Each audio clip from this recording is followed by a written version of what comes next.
안녕하십니까. 제가 이번에 발표할 논문은 2023년 이크라에 나왔던 멀티 에이전트 어프로치 for adaptive finger cooperation in learning based in-hand manipulation 이라는 논문입니다. 목차는 다음과 같이 Introduction, Related Works, Methodology, Experiment 그리고 Conclusion 순서대로 진행하겠습니다. 일단 인핸드 매니플레이션이 어떤 분야인가에 대해서 먼저 말씀을 드려야 할 것 같은데 인핸드 매니플레이션은 말 그대로 이제 사람처럼 이제 손가락 마디가 있는 저런 손을 구현해 놓은 로봇을 가지고 지정한 태스크를 수행하는 걸 말합니다. 그래서 이제 왼쪽에 있는 사진은 엔비디아에서 만들어 놓은 모델인데 이거는 이제 저렇게 골 큐브처럼 특정 큐브의 포즈를 제시를 했을 때 이제 관측하는 카메라가 동일한 포즈가 촬영이 될 수 있도록 이제 손으로 큐브를 돌리는 그런 태스크를 수행하는 거고, 오른쪽은 오픈 AI에서 만든 모델로 이제 동일한 태스크를 루빅스 큐브를 가지고 수행하는 그런 모델이라고 생각하시면 될 것 같습니다. 그래서 이러한 인핸드 매니플레이션을 어떻게 학습하냐에 대해서 말씀을 드리겠습니다. 그래서 일단 그 주제 자체가 멀티 에이전트로 학습을 하는 거다 보니까 먼저 싱글 에이전트로 강학습을 하는 방식에 대해서 말씀을 드리자면, 일단 싱글 에이전트로 손을 학습을 해야 하다 보니까 에이전트 자체는 손 전체가 될 거고, 이제 스테이트는 손의 포즈가 어떻게 되냐가 될 것입니다. 그래서 이제 이 스테이트에서 어떻게 액션을 수행하느냐에 대해서 이제 고려를 해야 할 사항이 이제 손가락의 마디 관절 간의 위치 관계를 가지고 고려를 할 수도 있고, 손가락 끝에 있는 이 포즈들 간의 위치 관계를 고려할 수도 있을 것입니다. 뭐가 됐든 이 두 가지 모두 이제 액션은 결국 이제 손의 포즈를 바꾸는 것을 이제 가리킨다고 알 수 있습니다. 근데 결국 이렇게 되면 이제 모든 손가락을 다 고려를 해야 하다 보니까 이제 그러니까 수행할 수 있는 액션의 종류가 되게 많아지게 될 거고, 그렇다 보니까 이제 학습을 하는데 좀 어려움이 있을 거다라는 게 이제 논문에서 제시한 이제 문제점이라고 볼 수 있습니다. 그래서 이걸 멀티 에이전트 영역에서 바라보자면, 일단 이 논문에서는 이 에이전트를 손가락 하나를 가리켰습니다. 그래서 이제 저 에이전트 1은 새끼손가락을 가리키는 거고, 이제 에이전트 스테이트는 손가락의 포즈가 될 겁니다. 그러면 이제 결국 액션을 고려할 때 이 에이전트 1에 대한 액션은 결국 손가락 마디 3개에 대한 액션만 고려하면 될 것입니다. 그래서 이 에이전트 1 하나를 학습을 할 때 필요한 이제 리소스는 되게 감소하게 될 겁니다. 근데 저희가 해야 할 것은 멀티 에이전트, 그러니까 손가락 간의 이제 에이전트를 학습한 다음에 이걸 같이 협력을 해서 손을 움직이는 걸 목표로 하기 때문에 이제 이 각각의 에이전트들이 어떻게 협력을 해서 인핸드 매니플레이션 태스크를 수행할 건지가 이 논문에서 제시한 목표라고 보시면 될 것 같습니다.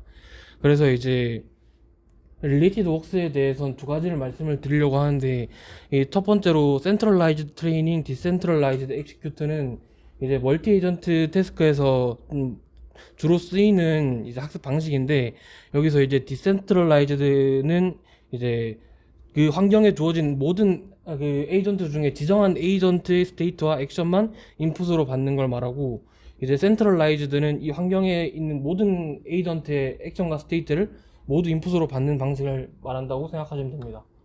그래서 이제 먼저 센트럴라이즈드 트레이닝에 대해서 말씀을 드리자면, 일단 저 새끼손가락 에이전트 1을 학습을 하는 경우에 대해 생각을 해봅시다. 그러면 만약에 이 학습을 디센트럴라이즈드 방식으로 한다면 이제 이 에이전트 1의 학습을 하는데, 이제 에이전트 1의 마디 3개가 어떻게 이제 움직이는지에 대해서만 인풋으로 받다 보니까 뭐 다른 4개의 손가락에 대한 정보는 전혀 받지 못하겠죠. 하지만 이제 이렇게 하면 결국 다른 손가락과의 상호작용을 반영하지 못하기 때문에 이제 센트럴라이즈드 방식으로 트레이닝을 해서 이제 다른 손가락의 액션과 스테이트를 반영해서 학습을 진행하는 방식을 사용합니다. 그리고 이제 디센트럴라이즈드 엑시큐트 같은 경우, 만약에 이제 센트럴라이즈드 방식으로 엑시큐트를 하면 이제 엑시큐트가 결국 이제 학습된 모델에서 결국 아웃풋을 받아서 액션을 하는 건데, 이때 이제 센트럴라이즈드 방식을 사용을 하면 에이전트 1, 그러니까 새끼손가락으로 움직이는데 굳이 엄지손가락의 포즈 같은 건 크게 신경을 쓰지 않아도 되잖아요. 그렇다 보니까 이제 센트럴라이즈드 엑시큐트 방식을 쓰면 결국 불필요한 정보가 더 많이 들어가야 결과를 출력하다 보니까 효율이 떨어진다는 문제점이 있습니다. 그래서 이제 디센트럴라이즈드 방식으로 이제 직접 실행을 할 때는 이 에이전트 1의 정보만 인풋으로 넣어도 액션이 나오도록 그렇게 학습을 할 수가 있습니다. 이게 이제 그 센트럴라이즈드 트레이닝, 디센트럴라이즈드 엑시큐트의 기본적인 구조라고 보시면 되는데, 이제 논문에서는 여기서 조금 더 발전을 시켜서 좀 이름이 긴데, 이제 멀티 에이전트 글로벌 오브저베이션 크리틱, 로컬 오브저베이션 액터라는 그 방식을 제안을 했습니다. 여기서 이제 글로벌 오브저베이션이 이제 센트럴라이즈드, 그리고 로컬 오브저베이션이 디센트럴라이즈드 방식이라고 생각하시면 될 것 같습니다.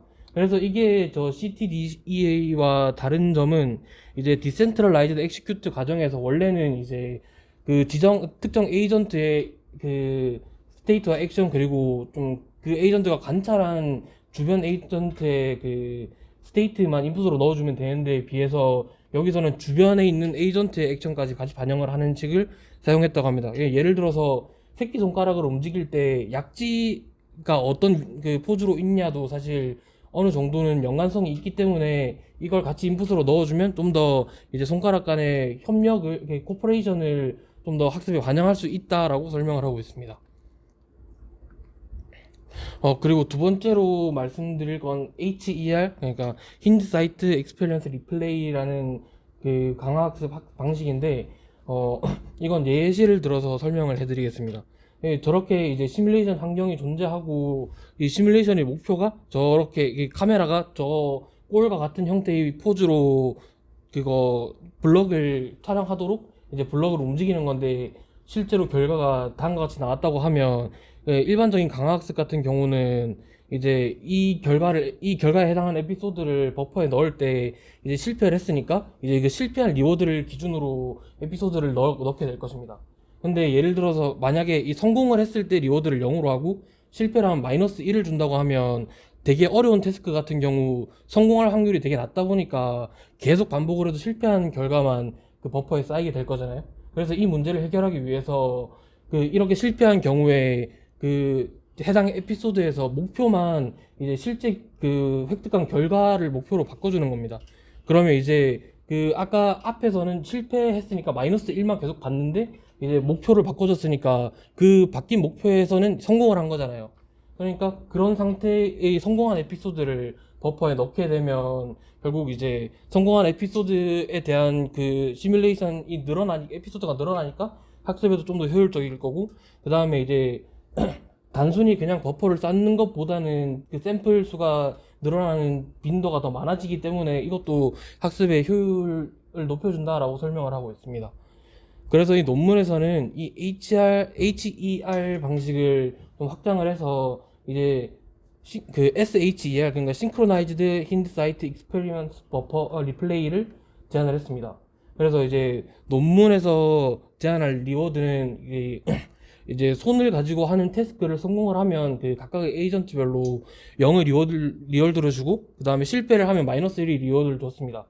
근데 만약에 이 방식에서 그냥 HER을 사용하게 된다면 이제 각각의 에이전트별로 리플레이 버퍼가 있으니까 이제 각각의 에이전트별로 이제 그 버퍼에 이제 추가의 에피소드를 쌓아서 학습을 하게 될 겁니다. 근데 이제 이렇게 되면 이제 실패한 케이스에서 새끼손가락을 어떻게 움직여서 성공을 하는지는 학습을 할 수가 있지만 이제 여러 개의 손가락을 같이 어떻게 움직여 학습을 할 수 있는지에 대해서는 반영을 하기 어렵다는 문제점이 있습니다. 그래서 이제 하나의 리플레이 버퍼에다가 현재 상태에서의 이제 그 결과값을 그 제시함으로써 이제 이렇게 실패한 사례에 대해서 학습을 하는 이 케이스에 싱크를 맞춰줘서 이제 각 여러 개의 에이전트가 동시에 학습을 할 수 있도록 이제 구성을 했다고 설명을 하고 있습니다. 그래서 결국 정리를 하자면 결국 이 논문은 이제 멀티 에이전트 리인보스먼트 러닝에 이제 MAGCLA, 멀티 에이전트 글로벌 오브저베이션 크리틱, 로컬 오브저베이션 액터, 그리고 이제 싱크로나이즈드 힌드사이트 익스페리언스 리플레이를 합쳐서 이제 결국 에이전트 간의 협력, 그러니까 코퍼레이션을 향상시킨 이제 인핸드 매니플레이션 모델을 제안했다고 보시면 될 것 같습니다.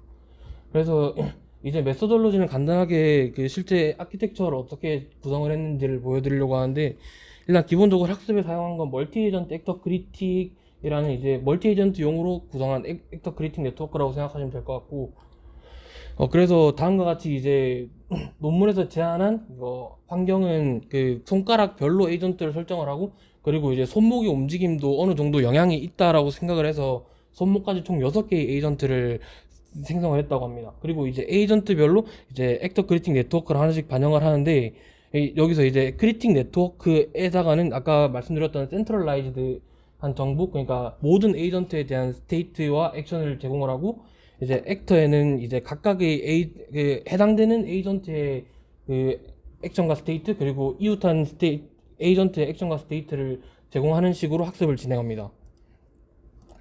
그래서 그 최종적으로 학습한 결과는 이제 액터 네트워크에서의 아웃풋을 그 액션으로 사용하기 때문에 이제 실제로는 액터 네트워크에 들어가는 이제 디센트럴라이즈한 정보만 넣으면 손가락의 움직임을 이제 그 액션으로 예측할 수 있다라고 설명을 하고 있습니다.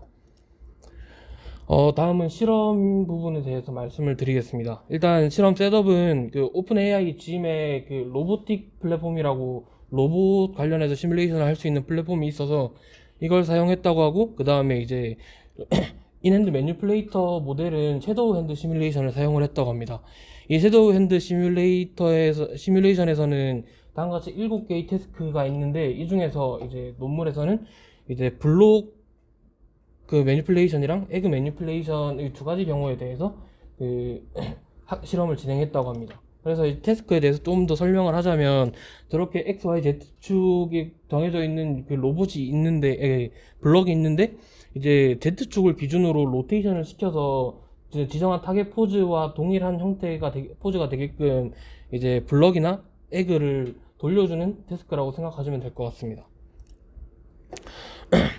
그리고 실험에 사용한 모델은 다음과 같이 4개가 있는데, 첫 번째는 그 논문에서 제시한 모델, 두 번째는 이제 제시한 모델에서 SHER 대신 그냥 HER 모델을 사용을 한 거고, 세 번째는 이제 그 MAGCLA 대신에 이제 그냥 일반적인 그 센트럴라이즈드 트레이닝, 디센트럴라이즈드 엑시큐트 모델을 사용한 그 모델이고, 마지막은 이제 멀티 에이전트 모델이다 보니까 싱글 에이전트 태스크와도 비교를 해야 하기 때문에 그렇게 4가지 모델을 구성했다라고 설명을 합니다.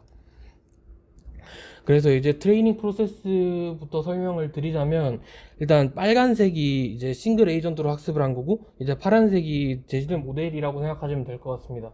그래서 이제 두 가지 경우 모두 그 싱글 에이전트 모델의 수렴이 더 빠르고, 이제 첫 번째 블록 매니플레이션 같은 경우에는 석세스 레이트도 그 싱글 에이전트 모델이 더 높은데, 사실 이 석세스 레이트 같은 경우는 사실 아직 수렴이 안 된 상태로 학습을 종료했을 수도 있어서 따로 언급은 안 한 것 같고, 그 수렴이 왜 싱글 에이전트가 더 빨리 되냐에 대해서도 이제 논문에서 설명하기로는 이제 코퍼레이티브한 태스크를 학습하기 위해서는 좀 더 그 초반에 여러 번이 그 샘플링이 필요하기 때문에 저렇게 초반 학습 속도가 느려질 수밖에 없다라고 설명을 하고 있습니다. 그래서 다음으로는 이제 그 일반화 성능, 그 다음에 어댑터빌리티 성능, 그 다음에 에이전트별 중요도에 대한 성능 평가를 진행을 했습니다. 그래서 제너럴라이저빌리티는 저렇게 이제 모든 손가락 에이전트를 다 사용을 해서 각각 이제 어떤 그 성공 비율이 얼마나 되는지를 측정을 한 거고, 그 다음에 어댑터빌리티는 이제 6개의 에이전트가 있는데 각각의 에이전트 하나를 사용하지 못하는 6가지 경우에 대해서 이제 성능이 어떻게 변화하는지에 대해서 확인을 했습니다. 그리고 이제 임포턴스는 이 어댑터빌리티를 확인한 결과를 가지고 이제 어느 에이전트가 더 중요도가 높은지에 대해서 평가한 부분입니다. 그래서 이게 그 결과인데, 이 앞에 나오는 게 이 일반화 성능을 말하는 것입니다. 그래서 이제 모든 손가락을 사용을 해서 주어진 태스크를 수행할 때 이제 블록 매니플레이션이나 이제 에그 매니플레이션 두 가지 모두 그 제시된 모델에서 성능이 가장 높다는 것을 확인할 수 있습니다.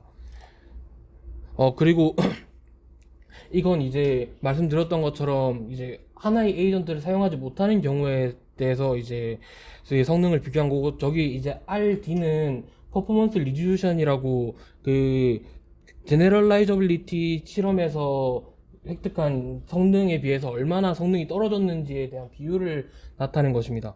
그래서 이제 최종적으로 평균된 결과를 비교를 해보자면 이제 에그 매니플레이션 태스크에 대해서는 제시된 모델이 가장 성능이 높았는데 이제 블록 태스크 같은 경우는 그 제시된 모델보다 그냥 HER을 사용한 경우가 더 성능 감소량이 적다는 사실을 확인할 수 있었습니다. 그게 이제 여기 새끼손가락을 사용하지 않은 경우에서 성능이 많이 떨어지는 결과가 있어서 이런 결과가 나왔다고 하는데, 여기서 이런 결과가 나온 이유가 이제 HER을 사용하는 경우는 아까 말씀드렸던 것처럼 이제 손가락 하나하나의 움직임에 대해서 좀 더 학습할 기회가 많기 때문에 이제 새끼 손가락이 없어도 이제 다른 손가락들이 이제 자기 역할을 충분히 할 수 있다라고 설명을 하는데, 대신 이제 그렇게 할 경우에는 손가락들 간의 코퍼레이션을 반영하기가 어렵다라는 단점이 있다라고 설명을 하고 있습니다. 그리고 이제 에이전트 간의 중요도를 판별을 할 때도 이제 각각 순서대로 이제 엄지, 새끼손가락, 그 다음에 손목이 가장 중요도가 높다고 하는데, 이 중요도를 평가한 거는 각각의 케이스에 대한 그 성능 하락 정도가 이 세 가지 경우에서 가장 높기 때문에 세 가지 이제 에이전트의 중요도가 높다라고 설명을 하고 있습니다. 그리고 마지막은 이제 시간대에 따라서 그 손에 쥐어져 있는 블럭이나 에그의 이제 XY, Z축의 움직임, 그리고 이제 회전량, 회전 속도에 대한 걸 표시한 것입니다. 그래서 파란색은 제시된 모델이고 빨간색은 싱글 에이전트로 학습한 모델을 뜻한다고 생각하시면 됩니다.